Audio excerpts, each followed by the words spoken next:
Danger might be closer than you think. Before we begin, like this video, comment where and what time you're watching from, and subscribe for more chilling stories. Now turn off the lights, get comfortable, and let's dive into the unknown. Story 1. When I moved into that apartment, I was at a moment of starting over. I had just come out of a long relationship and wanted a space of my own, something simple and quiet. The building was old but well maintained, and the rent fit my budget. I was excited about the idea of finally having peace after months of chaos. It was a small place, one bedroom, a cramped living room, but functional.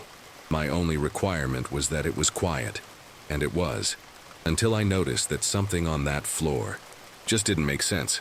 There were only 3 apartments on my floor. One of them was empty, according to the doorman, and the other was occupied by someone I never saw. Literally never. Apartment 402.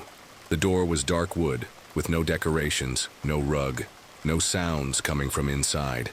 I never smelled food, never heard the TV on, nothing. I thought it was strange, but I didn't pay much attention at first. Maybe it was someone who worked nights or just didn't like to interact. Up to that point, everything seemed fine. The problem started when, late at night, I began to hear something outside. The first time was around 2 in the morning. I was on the couch, watching a movie with the lights off, when I heard a dragging noise in the hallway, like someone was scraping their feet on the floor or slowly pulling something. I got up, went to the door and looked through the peephole. Nothing. The hallway was just as it always was, empty and still. I decided to open the door a little to get a better look.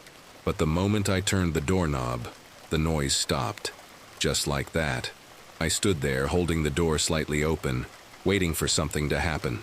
But the silence was absolute. After that, I started paying more attention to apartment 402. I never saw anyone leaving.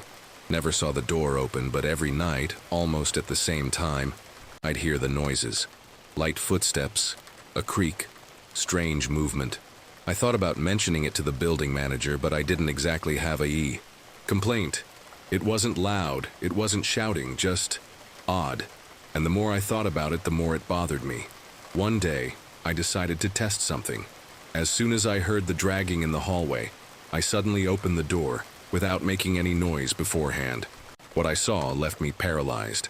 The hallway was empty, but something was different. The door to 402, which until then I had never seen open, was slightly ajar, just enough to reveal a glimpse of the interior. What I could see gave me an immediate sense of discomfort.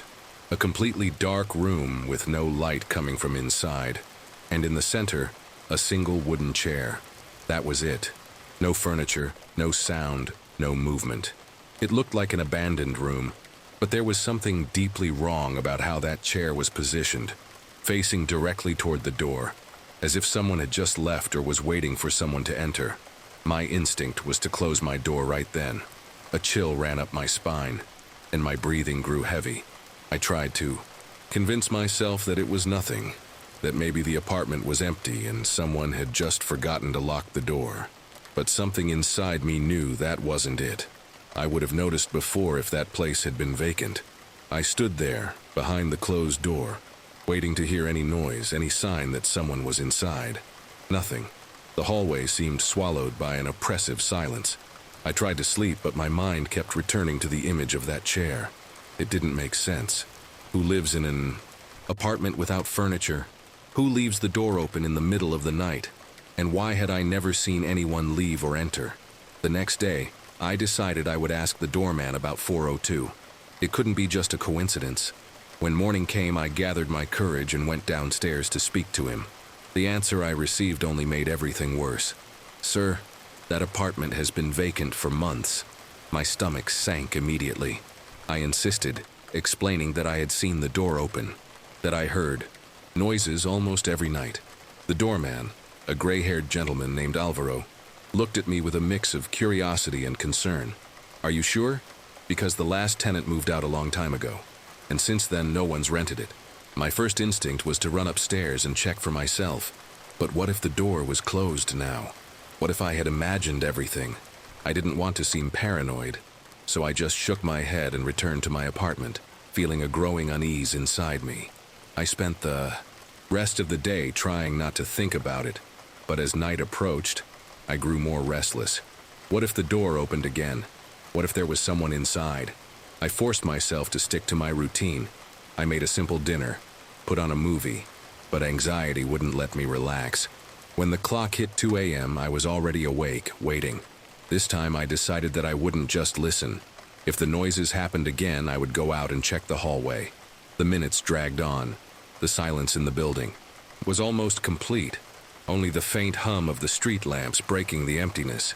And then, as if it had been rehearsed, I heard the first sound, the slow dragging, the same as always. But this time, something was different. It wasn't just a vague noise of movement. It was closer, clearer, as if someone was right outside my door. My heart began to hammer against my chest. I held my breath, trying to listen more closely. The sound stopped for a moment, and then 3 soft knocks. My body tensed. Someone knocked on my door. I didn't want to open it, didn't even want to move, but something inside me told me I needed to see.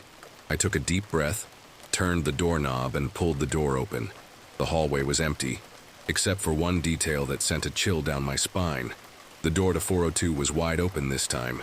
The room was still dark, but now the chair wasn't in the center. It was turned toward the wall, as if someone had just gotten up from it. My eyes were glued to the scene. The chair was now facing the wall, as if someone had just left it, and was watching me. My body froze. My first instinct was to check the floor, the shadows, any sign of movement inside that apartment. But there was no one.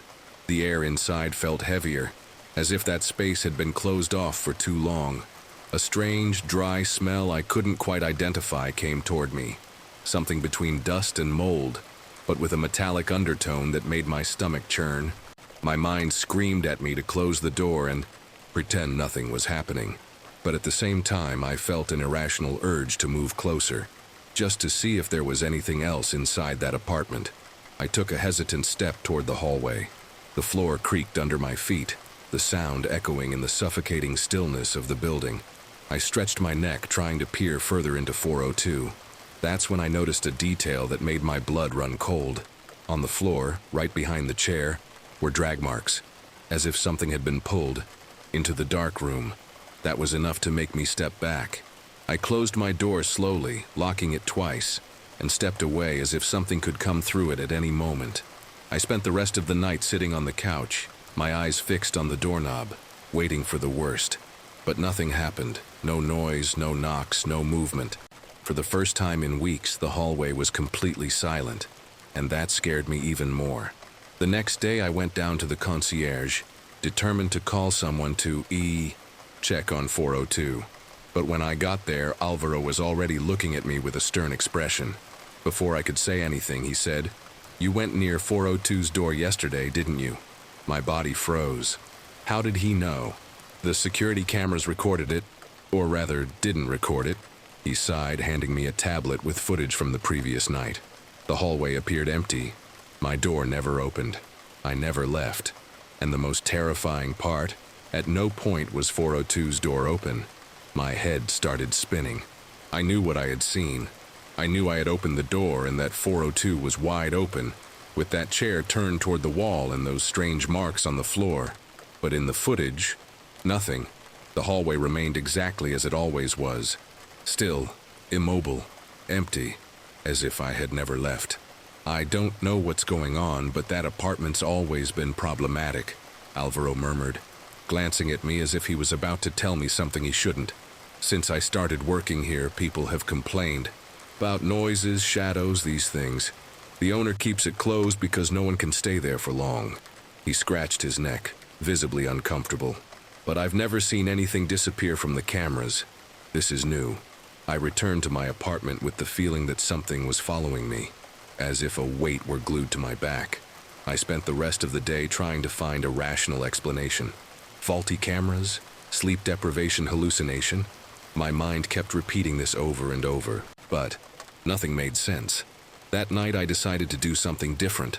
I dragged a chair to the door, sat down, and waited. I didn't watch anything, didn't mess with my phone. I just stayed there listening. And then, almost like clockwork, shortly after 2 a.m., I heard it again. But this time it wasn't a dragging sound. It was knocking. Slow, precise. 3 knocks on 402's door. The sound reverberated through the hallway, and I felt a chill rise up my spine. I held my breath, waiting for any movement, any sound that would come after. But what happened next was even worse. A click. The sound of 402's doorknob turning. I felt every muscle in my body stiffen. The sound of the doorknob turning was subtle, but unmistakable. It wasn't the creaking of wood or the wind hitting it.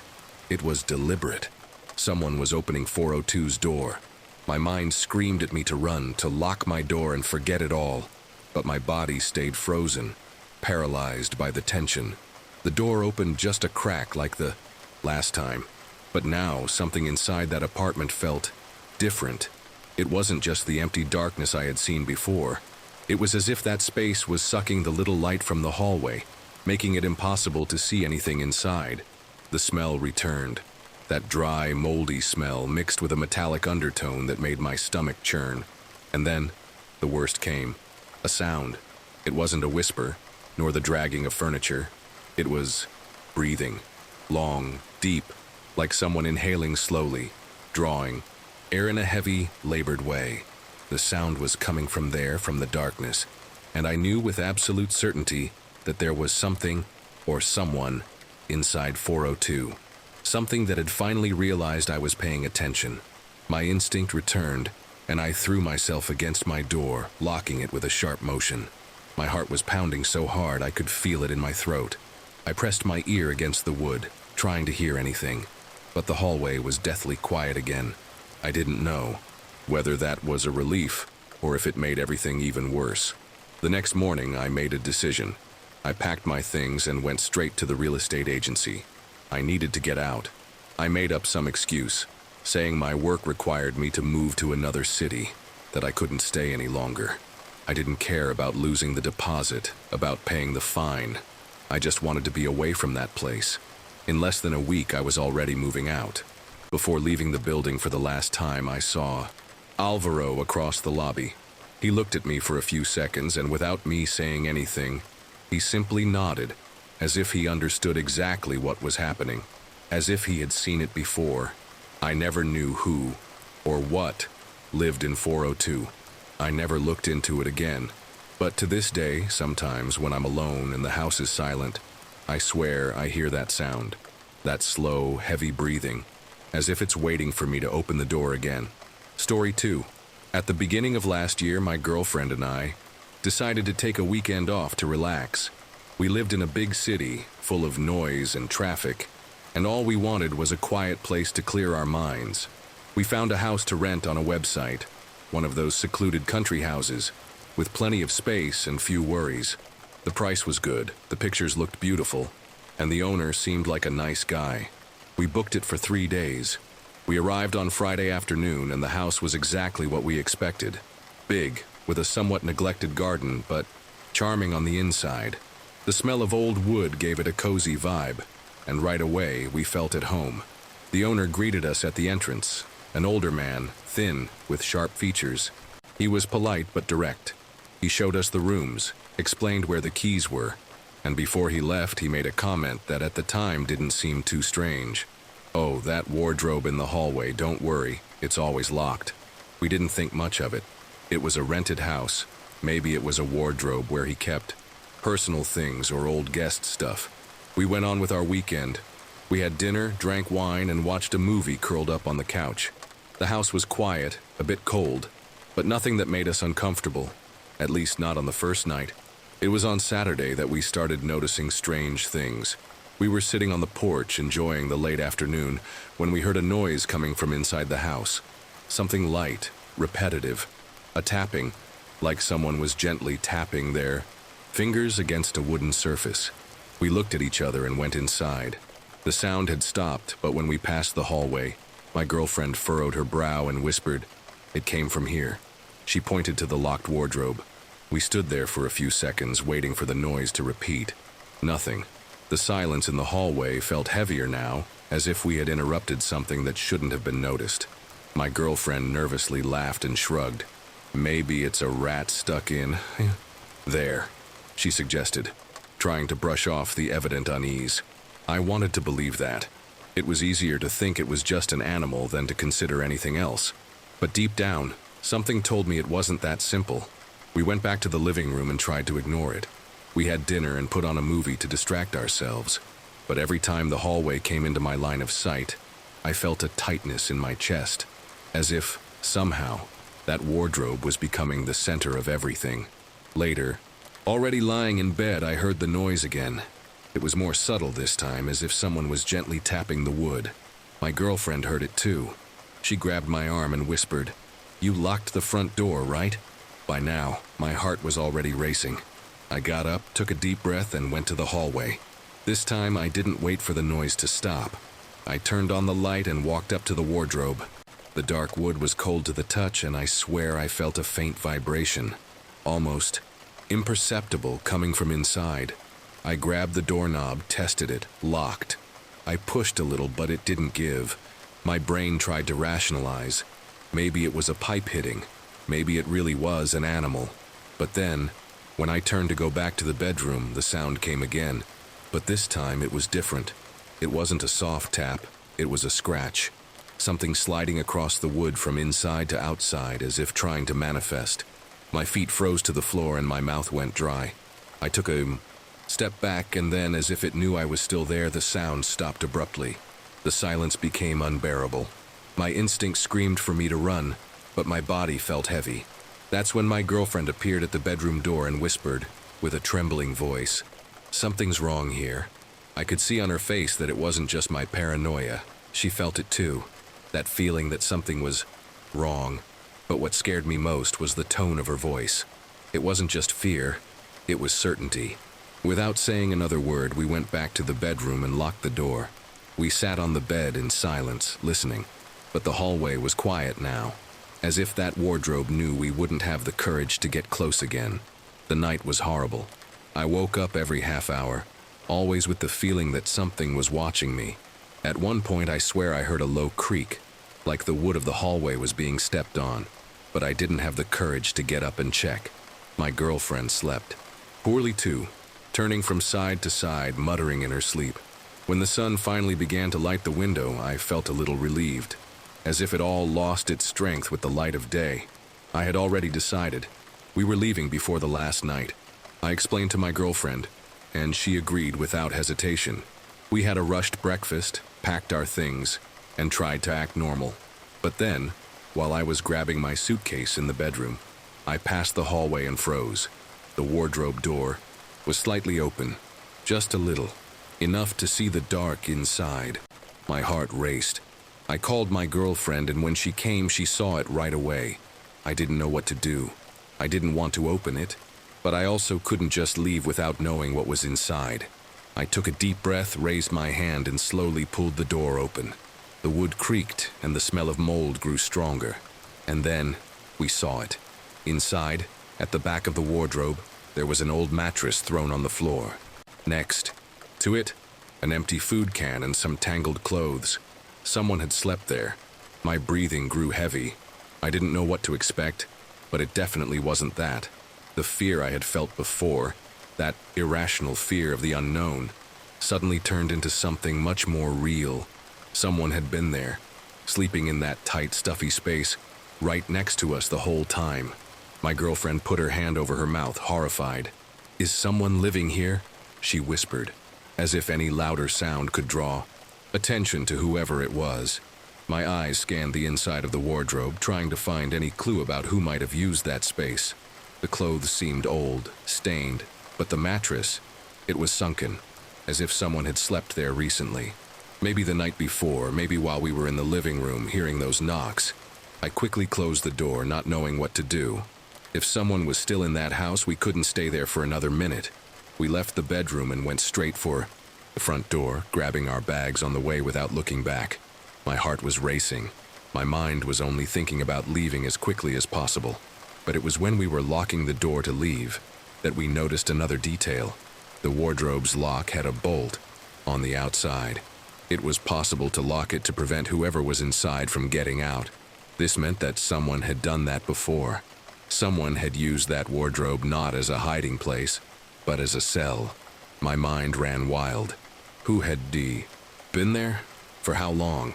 And worse, who had locked them in? We didn't stay to find out. We got in the car and drove away without looking back.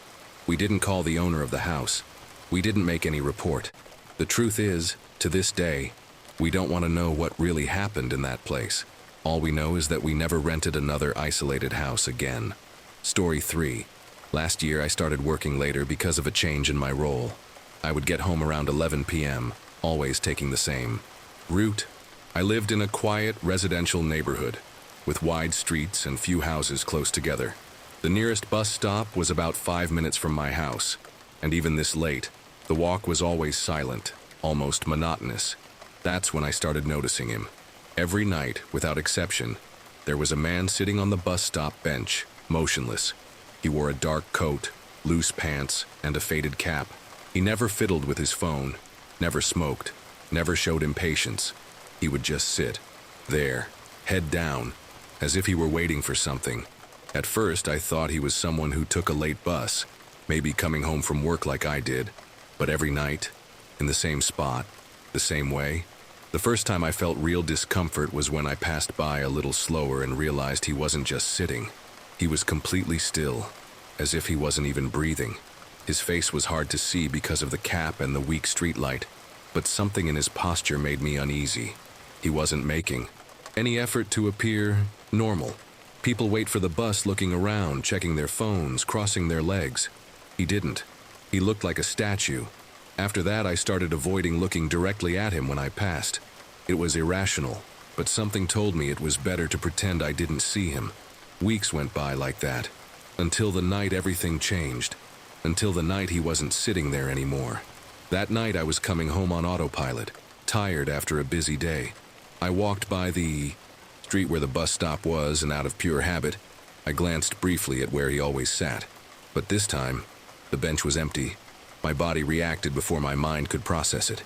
My steps slowed, a strange sensation creeping up my spine. The bus stop had never been empty at that hour. Never. Every night I passed by, that man had been sitting in the same way, motionless, waiting for something that never came. And now he was simply not there. My eyes scanned the street around me, trying to find any sign of him. But the silence was absolute. No one walking, no cars passing, just the cold wind and the long shadows of the streetlights. I kept walking, faster this time. There were only 2 blocks left to get home. I tried to convince myself that it meant nothing. Maybe he had left earlier. Maybe it was just a coincidence. But then, when I reached my house, something made me stop. A cold shiver ran through my body before I even understood why. I looked across the street, and there he was, standing, staring at my window. My heart almost stopped. He wasn't sitting, waiting for the bus. He wasn't anywhere else. He was there, across the street, perfectly motionless, facing directly toward my second-floor window. My body froze. I wanted to run inside, lock the door, and forget this was happening. But I couldn't move. I just stood there, frozen, trying to understand what I was seeing. The streetlight made his silhouette look even more distorted, as if he were blending into the darkness around him. The dark coat, the faded cap, the rigid posture. But now, with him standing, I noticed something I had never paid attention to before. He was very tall, taller than anyone I knew. It felt wrong, out of place, like his physical structure wasn't exactly normal. I swallowed hard and took a step back, feeling my breath quicken. That's when he moved. Not much, just a small tilt of the head, slow, almost imperceptible, as if he was recognizing me, as if he knew I was finally paying attention to him. I didn't wait to see more. I ran up the porch steps, almost stumbling, shoved the key into the lock and entered, locking everything behind me. My heart was pounding so hard I could hear it in my ears. I passed through the living room, went straight to my bedroom and ran to the window. My hands were shaking as I pulled back the curtain just enough to peek outside, but he wasn't there anymore. I blinked several times, trying to see better in the dark, but the street was empty. He had vanished. No sound of footsteps, no sign of movement, nothing. I quickly closed the curtain and backed away from the window, my heart still pounding in my chest. My mind tried to rationalize. Maybe he had just left. Maybe I was overreacting, but I knew it wasn't that. He hadn't walked away like any normal person would. He had just disappeared. I spent the rest of the night awake, sitting on the bed with my phone in my hand, but without the courage to tell anyone. What was I going to say? A guy who always sat at a bus stop is now in front of my house. That wasn't proof of anything, but the fear was real. The weight of his presence was still there with me. I knew he had stared directly at my house. I knew somehow he had followed me. The next day I took advantage of an older neighbor being on the sidewalk and casually asked if that bus stop was still used. He furrowed his brow and gave a short laugh, as if I had told a bad joke. That stop? It's been out of service for years, since they changed the route. No one uses it anymore. My stomach dropped. I wanted to ask more, but my body was already starting to sweat cold. So who was that man then? What had he been waiting for every night sitting on that bench? And why, on the night he wasn't there, did he appear in front of my house? Since that day, I've never seen him again. But sometimes when I walk past the bus stop, even during the day, I feel a strange shiver, like something is still there.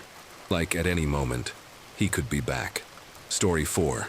I've been working the night shift at a commercial building for a little over a year now. It's a solitary job, but I enjoy the quiet. Most people leave around 8 p.m., and after that only a few employees from businesses that operate late, like me, remain. The building has a security guard who makes rounds every hour, and since we would always meet around 3 a.m., we ended up exchanging a few words over the months. His name was Mario, an older guy with gray hair, always holding a flashlight and with a quiet but polite demeanor. We would talk about mundane things, weather, football, some news. He seemed like one of those guys who had seen it all working the night shift, so I felt safer knowing he was around. One Friday night, I noticed he didn't show up at his usual time. I thought it was strange, but I didn't think too much about it. Maybe he changed his route or left earlier. But then, the next night, he didn't show up either. And neither did he the night after that. The building was quieter than usual, and I started to feel uneasy.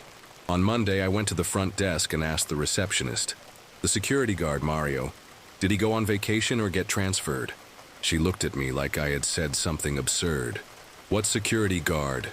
I stared at her, waiting for her to realize who I was talking about. "The night guard, the older man with gray hair, holding a flashlight. He does the rounds around 3 a.m., I insisted, but the receptionist just shook her head, frowning. "I think you're confusing this place with another. We don't have any night security." My stomach dropped. I laughed nervously, thinking it was just a misunderstanding. That can't be. I've talked to him all the time. I saw him almost every night for the past few months. She sighed and turned back to her computer. "We only hire private security for business hours. After 10 p.m., there's no one, just the employees still working." I stood there in silence, a cold chill running up my spine. It couldn't be true. I'd seen Mario every night. He'd talked to me. He even mentioned his wife and grandchildren. How was that possible? I tried to insist, but the receptionist just looked at me like I was making things up. So I asked about the security cameras. She hesitated for a moment, then turned the monitor toward me. "If anyone's walking around here at night, it'll show up on the recordings." She pulled up last Friday's footage and fast-forwarded to 3 a.m. I held my breath when I saw the footage. The hallway was empty. No one was there. No security guard patrolling. No Mario. A cold shiver ran down my spine. I stared at the screen, waiting for Mario to somehow appear, hoping it was just an error in the recording. But the minutes passed and the hallway remained empty. My chest tightened. I clearly remembered that night. I remembered the conversation we had, him walking with the flashlight pointed at the floor like he always did. But in the footage, nothing. It was as if he had never been there. My mind tried to find a rational explanation. Maybe there was a glitch in the system. Maybe the recordings weren't capturing properly. But the receptionist didn't seem worried. To her, there was no glitch. Because, according to her, that security guard had never existed. "Look, I don't know what you've been seeing, but there's no one patrolling at night here. There never has been." I left there not knowing what to think. I tried to ignore the weight of that information for the rest of the day, convincing myself that I had just been tired, that my mind might have played tricks on me. But that night, when I returned to the office, everything felt different. The silence was deeper. Every sound in the building echoed in a way it never had before.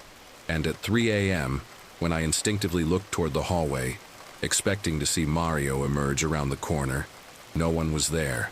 For the first time, I felt real, here in that place. The next day, I gathered the courage and asked a colleague who also worked late if he had ever seen Mario.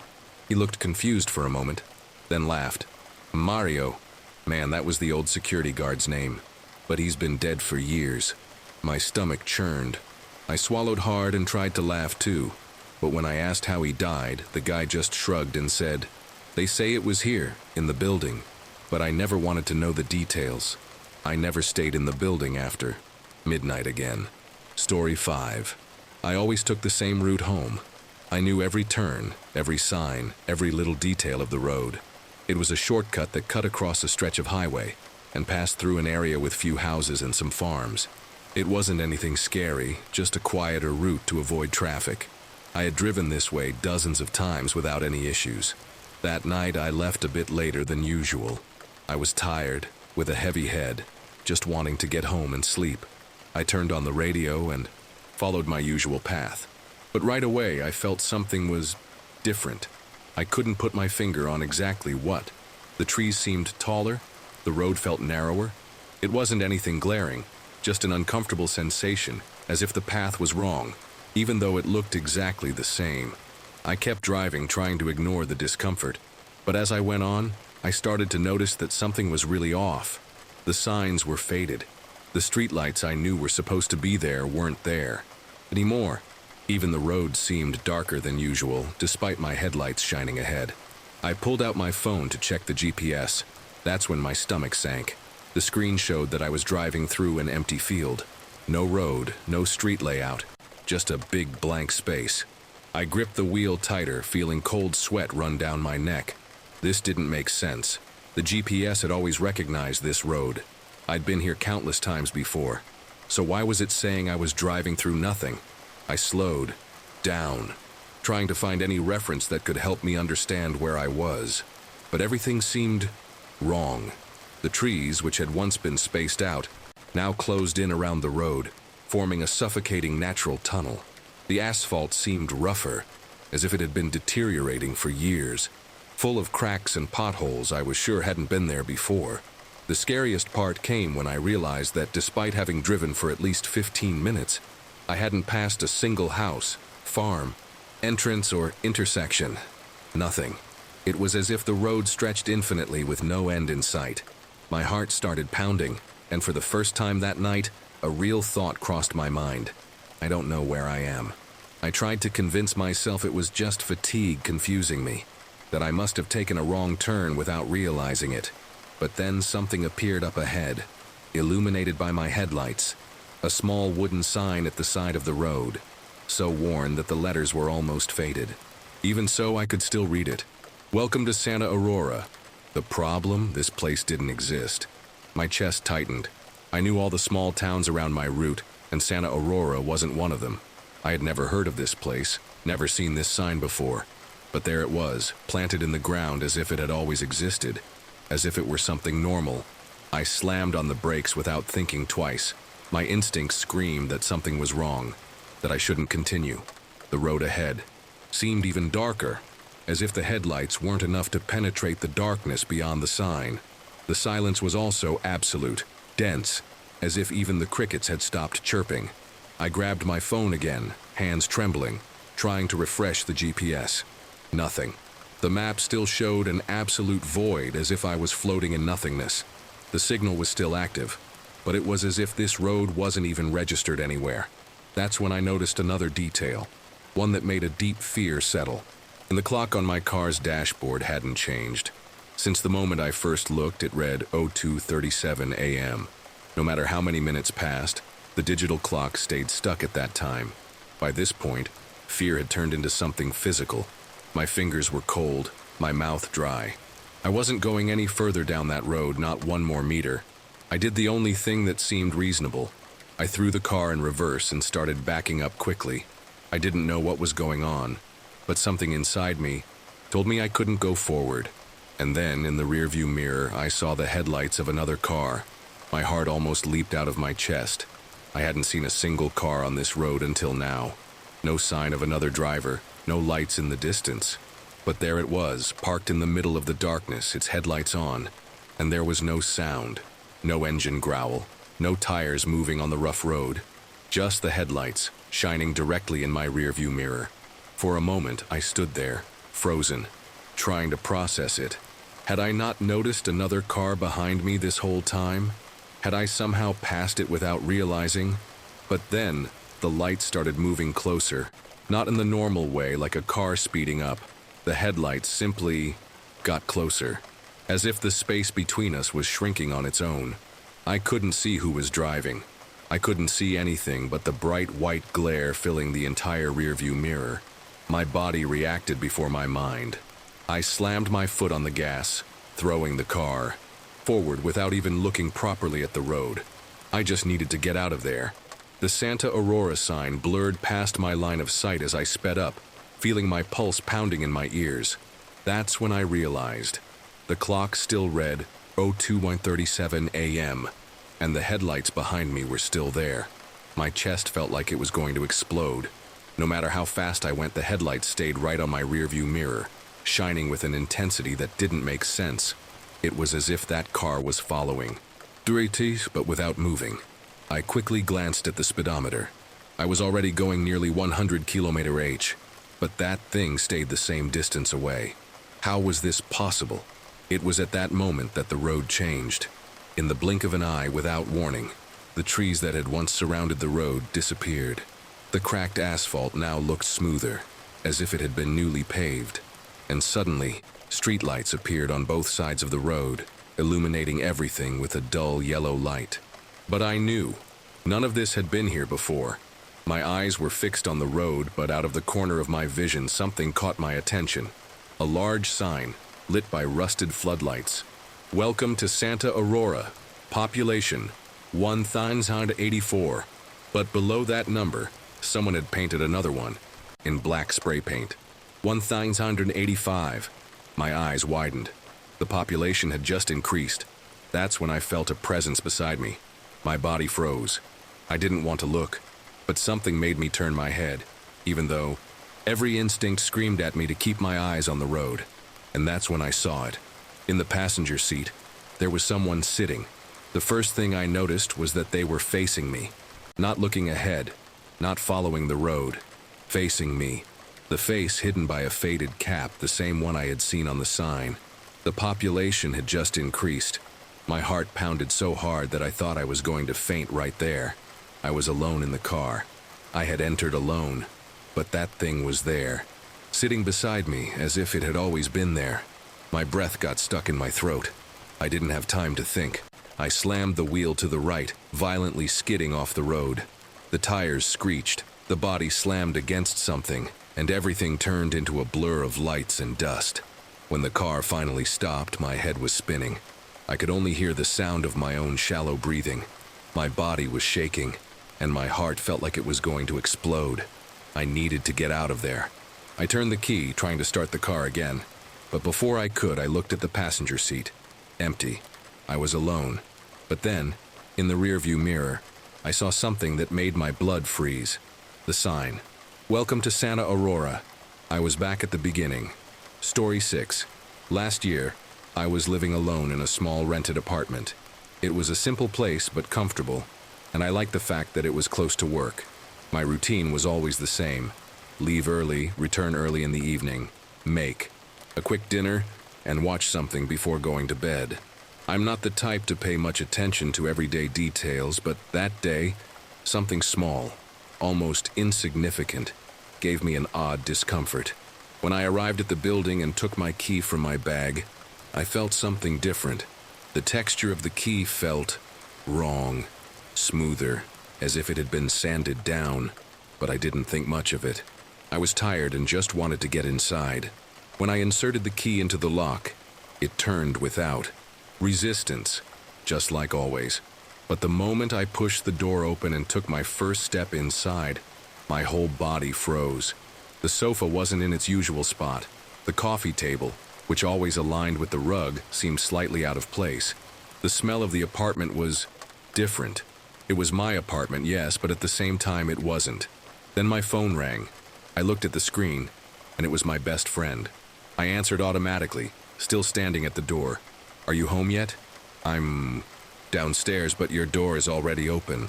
The key slipped from my hand. If I was inside, then whose apartment was this? My lungs felt frozen. My door was already open? What do you mean? My gaze swept over the apartment, every detail seeming slightly displaced. The sofa, the table, even the curtains were different. Everything was almost right, but wrong, like a distorted reflection of what I knew. My friend kept talking on the phone, but I could barely hear her. I stepped back, my body screaming that I shouldn't be here. But before I could react, something froze me in place.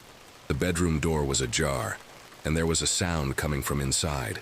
A muffled, low noise, as if someone was breathing deeply, trying to stay silent.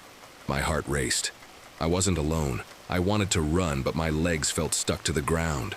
That's when my friend downstairs said something that made everything worse. "Hey, are you hearing this? Someone is walking inside." But I wasn't moving. My throat dried. Up instantly. Someone was in there with me. But if my friend was outside, then who opened the door for me? I forced myself to swallow the panic and took a step back, the phone still pressed to my ear. My heart pounded so loudly I could feel the blood pulsing in my fingertips. The breathing from the bedroom continued, low, almost controlled, as if whoever was in there knew I had noticed their presence. My friend, still outside, was already nervous. "Get out now! Get out of there!" she whispered, and I finally obeyed. I turned and ran. I slammed the door shut behind me and rushed down the stairs without looking back. When I reached the bottom, she was already at the building's entrance, pale, holding the phone as if ready to call the police. I could barely speak. There was someone in there. But before she could respond, we heard a sound. The door to my apartment, up on the 3rd floor, closed slowly. A dry click echoed through the empty building. I felt a chill run down my spine. Whoever had been in there hadn't run. They didn't flee, they just closed the door. I felt my whole body shaking. My friend grabbed my arm tightly, eyes wide, not knowing what to do. The door to my apartment had been closed by someone. Someone who had been inside when I came in. Someone who might still be there now. My mind was in chaos. My first instinct was to call the police. But what if it was a mistake? What if I had entered the wrong apartment? But that didn't make sense. My key opened the door. The apartment looked the same as mine. But what if it wasn't mine? I needed to be sure. I grabbed my phone, opened the messaging app, and searched for the conversation with the building manager. I sent a single message. "Who lives in 302? The reply came quickly. "You." My stomach turned. So I had entered my home. But if it was my home, who was inside? That's when my friend pointed at my hand, and my breath stopped. I was still holding the key, but it wasn't mine. My vision blurred for a moment. The key wasn't mine. The weight was different, the teeth seemed slightly shorter, but it opened my door. My friend noticed my shock and tried to pull me away from the building. "We need to leave now." But my head was spinning. How did that key end up with me? I opened my purse, took everything out, looking for my real key. But it wasn't there. My mind started connecting the dots in the worst possible way. If this wasn't my key, where was mine? Who had it? At that moment, the elevator in the building made a muffled sound. Someone was coming down. My friend and I looked at each other, the air around us feeling heavier. I could hear soft footsteps inside the elevator. The elevator stopped on the ground floor. The door opened, but no one came out. The elevator was empty. My friend grabbed my hand tightly and ran with me to the street. We jumped into her car without thinking, slamming the door behind us. And only when we were a few blocks away did we realize I was still holding the wrong key. I never went back alone to that apartment. 2 days later, I packed up my things and moved to another place. I never found out what happened that night. I never knew where that key came from or who had been in my apartment. But sometimes when I think back to that night, a thought creeps in that sends chills down my spine. What if, when I entered my apartment that night, it wasn't the first time someone had been there? Story 7. Last year I got a new job at a logistics company. The work was simple, organizing orders and keeping the system up to date. At first, everything seemed normal. The office was small, with only a few employees, and I adapted quickly. Right from the first days, I met a guy named Luis, who worked in the warehouse. He seemed to be the only one there who liked to talk. Luis was the type of guy who joked all the time. He had a calm demeanor, a rural accent, and he would often talk about the time he worked as a truck driver. Before joining the company, he was the first person to teach me the system's shortcuts, the fastest way to find stored products, things that only someone who had worked there for a long time would know. Whenever I would go to the warehouse to get something, he was always there, sometimes sitting on a small stool near the shelves, sometimes organizing boxes, and we'd always chat. Then one day, he simply disappeared. I found out from the supervisor that the warehouse was in need of new people. I found it odd and asked, "What about Luis?" The guy frowned. "Luis who?" My stomach dropped. I waited for him to laugh, to say it was a joke, but the supervisor just looked at me, clueless. Luis, tall, kind of chubby, thinning hair, worked in the warehouse. He showed me how to organize orders. The supervisor crossed his arms. "We don't have any Luis here." That left me uncomfortable. I knew I had talked to him. He was always there. I tried to insist, describing him better, even mentioning a silly joke he made the other day. But the supervisor just shook his head and laughed dismissively. "I think you've mixed him up with someone else, buddy. The warehouse has been short-staffed for weeks. There are only 2 guys working there, and neither of them is this Luis you're talking about." My mind began to spiral. How could that be? I'd spent almost a month talking to that guy. I asked other employees, but no one seemed to remember him. That's when I decided to go to the warehouse myself. If he worked there, I'd find something of his. But when I entered the small space, the stool where he always sat was there, in the same corner. But it was covered in dust, as if no one had sat on it for a long time. My chest felt heavy. The stool was covered in dust. But I clearly remembered seeing Luis sitting there almost every day. He was always there, fiddling with his phone, organizing boxes, or just chatting with me. But now it seemed like no one had touched that stool in weeks. I started walking around the warehouse, trying to find something that proved he existed. Anything. A badge, a uniform, a document. But there was nothing. Employee records didn't show anyone named Luis. The 2 other guys in the warehouse said it had always just been the 2 of them, and there had never been any other colleague in that section. My mind started to spin. I remembered him clearly. He told me stories, laughed at my jokes, taught me how to work the system. I couldn't have imagined all of this. But then I remembered one thing. A week before he disappeared, he had shown me an old mug that was kept in the warehouse. It was white, with an old company logo.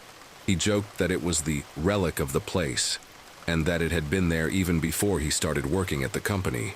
I clung to that memory and started searching for the mug, and that's when I saw it. It was there, on the highest shelf, covered in dust and with a thin layer of mold, as if no one had touched it in years. My mouth went dry. I remembered seeing that mug in his hands. I remembered how he twirled it between his fingers, pointing at the faded logo of the company, joking that it had been there before he even started working. But now, it looked untouched for years. The dust covered the surface as if no one had touched it for a long time. This didn't make sense. If Luis had picked up this mug in front of me just a few days ago, why did it look abandoned? My chest tightened. A terrible thought crossed my mind, one I didn't want to accept. What if Luis was never really there? I swallowed hard and looked around.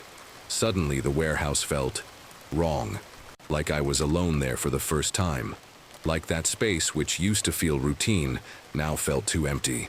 My instincts started screaming at me. I needed to get out of there.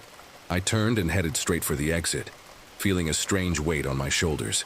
But when I passed the stool where Luis always sat, I felt a deep chill, because now, it wasn't covered in dust anymore. The dust which had been there was gone, as if someone had just sat there.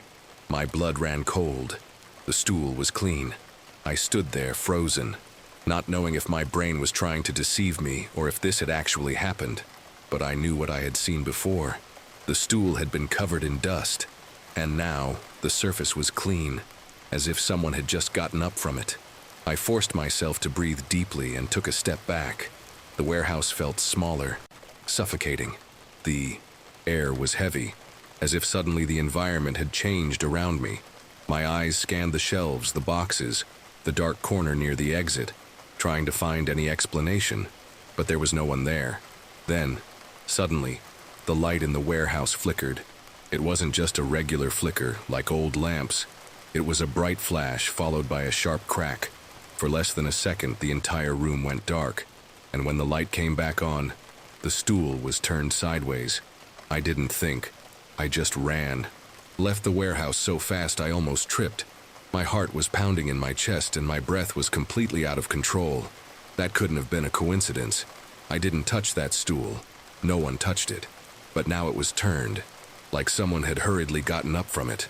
I ran down the corridor and made my way to my desk in the office, trying to act normal. But my hands were shaking so badly I could barely type on the computer. My mind was in shock. If Luis never existed, then who the hell had I been talking to all these days? I thought about leaving early, but I didn't want to seem suspicious, so I stayed, pretending to work until it was time to leave. But as I was shutting down my computer, I heard something that made me freeze completely. One of the guys from the warehouse was talking to another employee in the hallway. Man, today was weird. I swear I saw a shadow in the warehouse, but when I went to check, there was no one there. My spine froze. I grabbed my backpack and left without saying a word. The next day, I made up an excuse and asked to be transferred to another department. I never went back to that warehouse.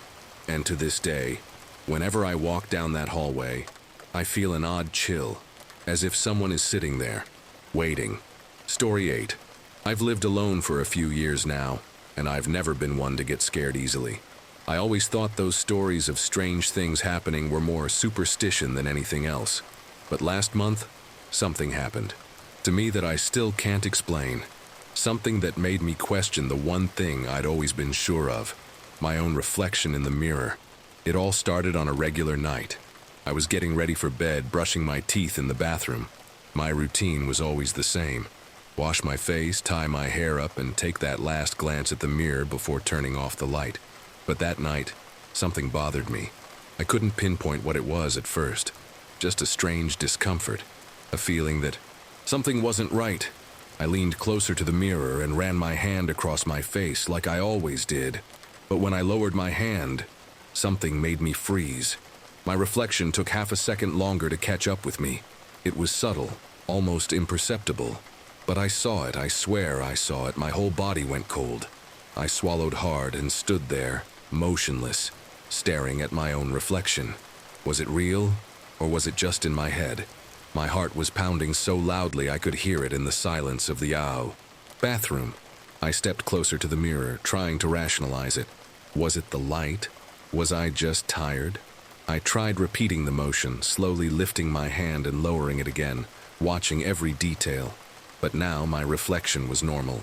I stood there for a few more seconds, trying to convince myself that I had imagined it all. I took a deep breath, turned off the light, and went to my bedroom.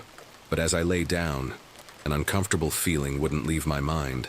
If it was just in my head, why was, I still scared? I tried to sleep, but the night felt long.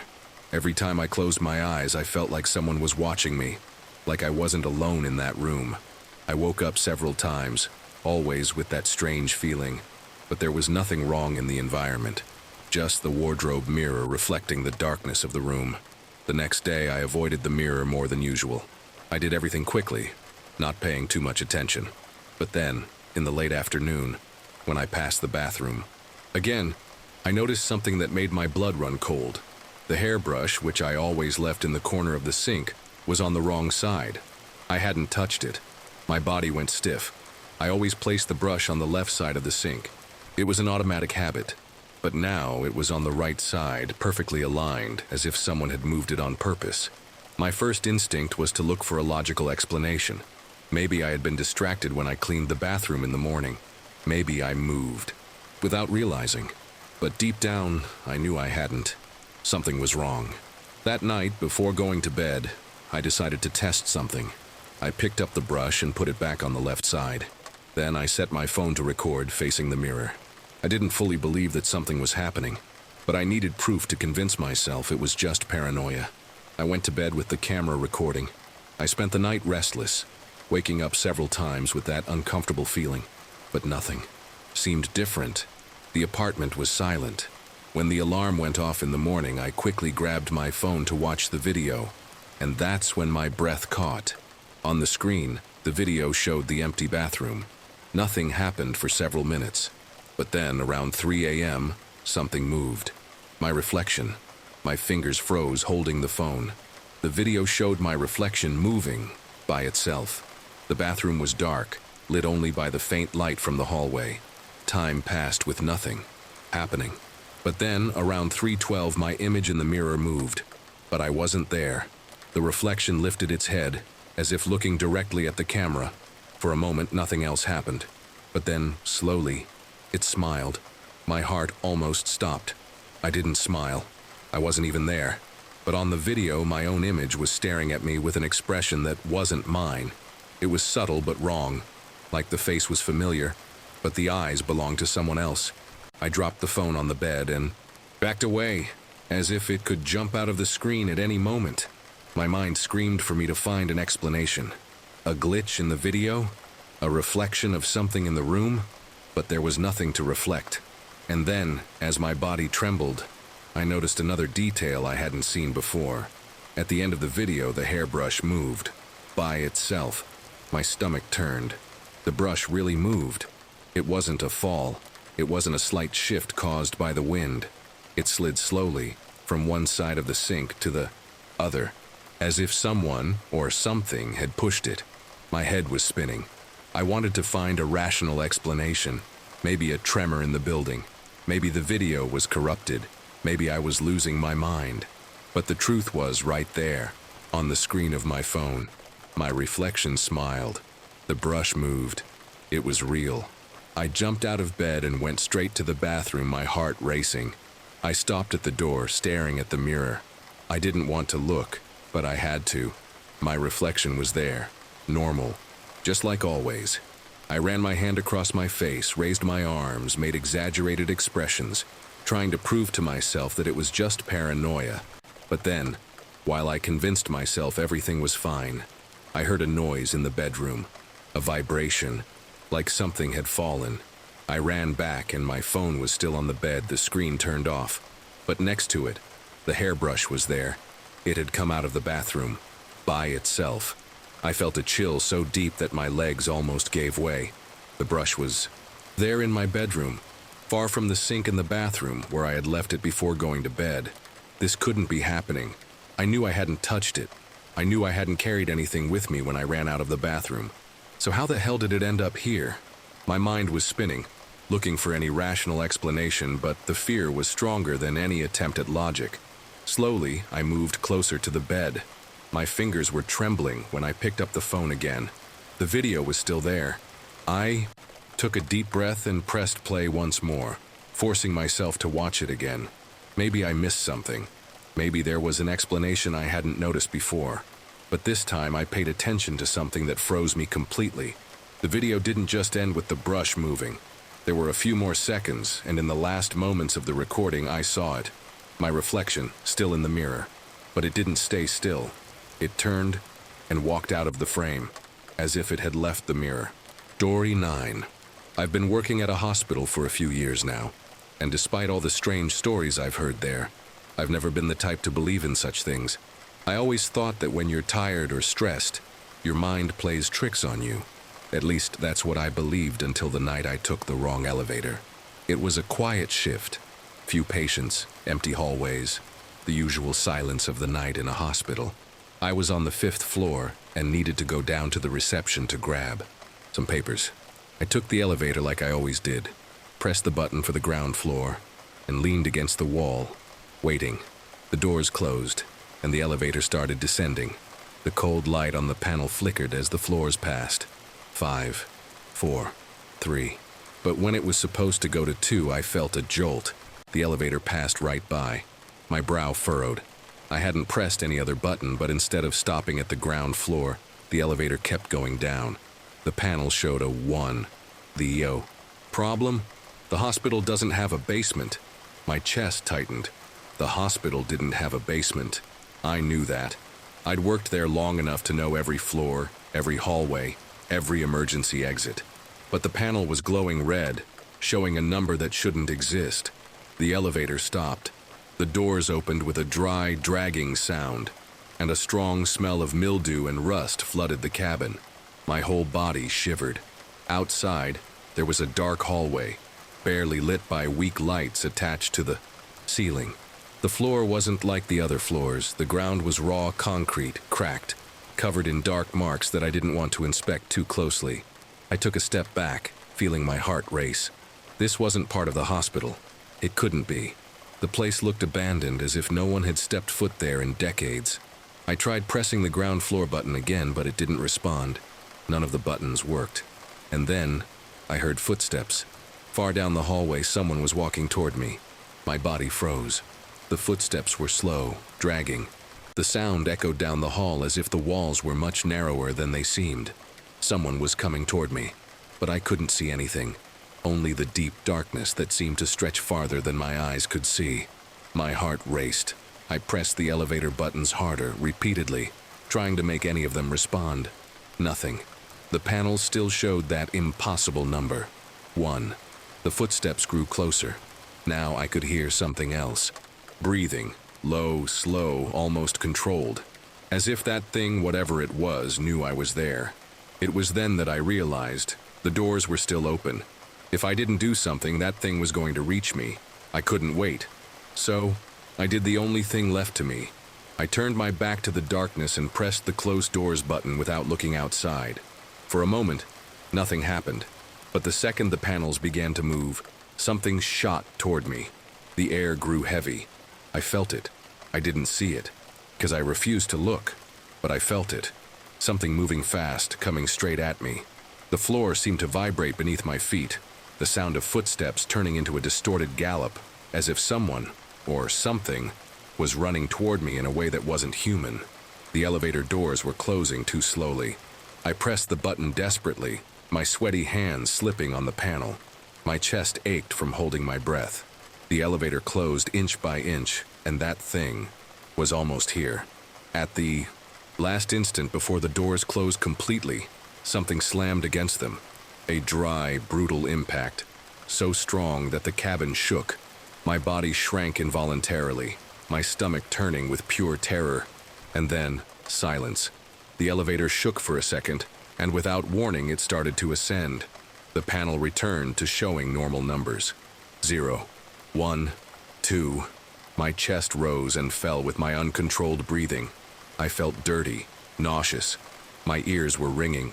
When the doors opened on the ground floor, the hospital seemed normal, like nothing had happened. The lobby was empty, silent, just as it should be at that time of night. But my knees were still shaking. I rushed out of the elevator as fast as I could. But before I took another step, my blood ran cold.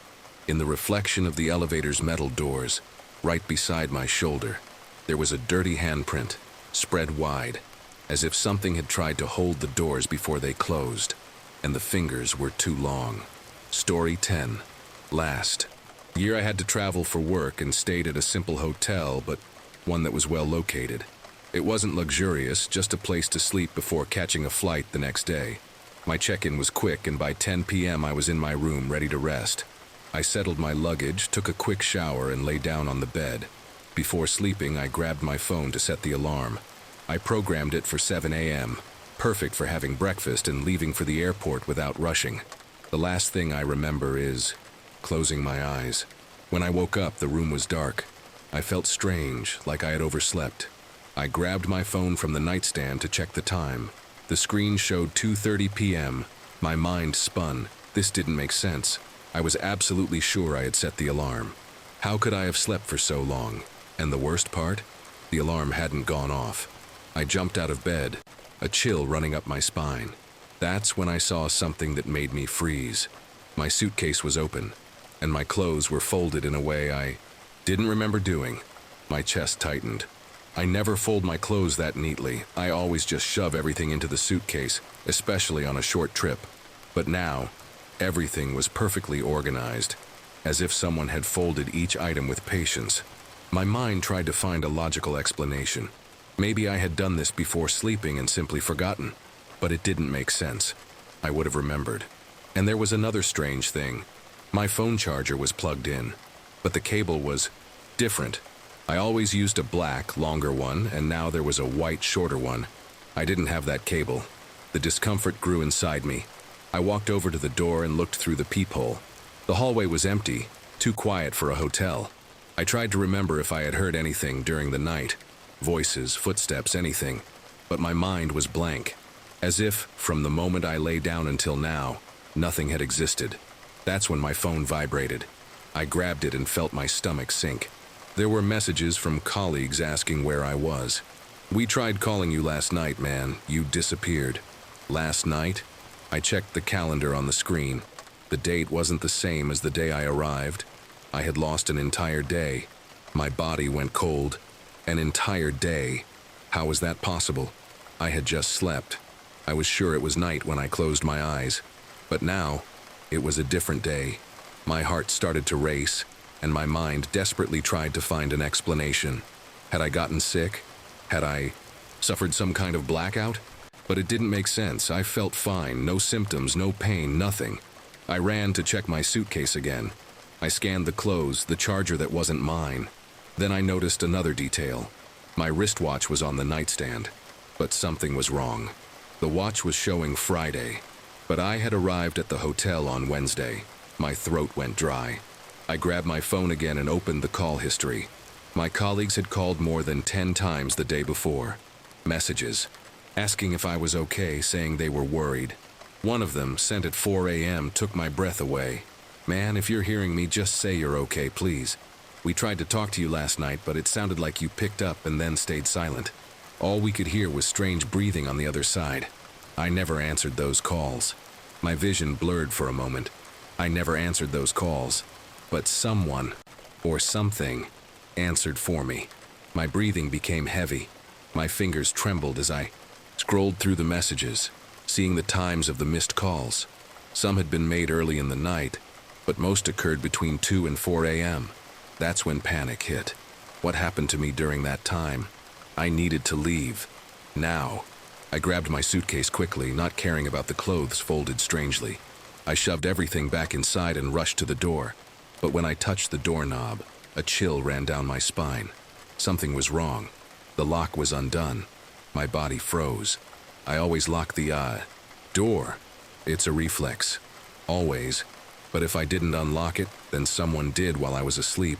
My mind screamed at me to run, but my hand moved on its own. I opened the door forcefully, expecting to see something, anything, but the hallway was empty. Just the absolute silence of the hotel. Then, something made me look down. Right in front of my room, someone had left my keychain, but I never took it out of the suitcase. My head spun. I never took the keychain out of the suitcase, but there it was, lying on the hallway floor, right in front of my room. I knelt slowly and picked it up. It was definitely mine, but something was wrong. The keychain was made of leather, a little worn, and had a tag with my name on it. But when I turned the tag to look at it more closely, I felt a deep shiver. My handwriting wasn't like that. Someone had written my name there, in handwriting that wasn't mine. My breath caught.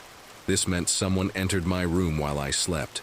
They had gone through my things, folded my clothes, swapped my charger, and left a trail for me to find out. I needed to leave. Now. I grabbed the suitcase, ignored the receptionist, and headed straight for my car. My fingers trembled so much I almost dropped the key when I started the engine.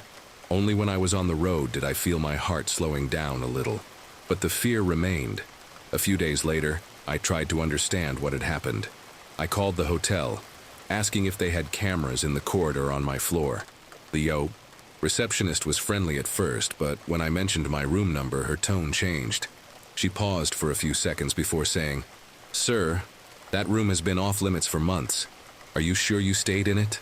I hung up without saying anything. To this day, I don't know what happened that night. I don't know who answered my calls. I don't know who went through my things, but I know I lost a day of my life, and I never want to know what happened in it.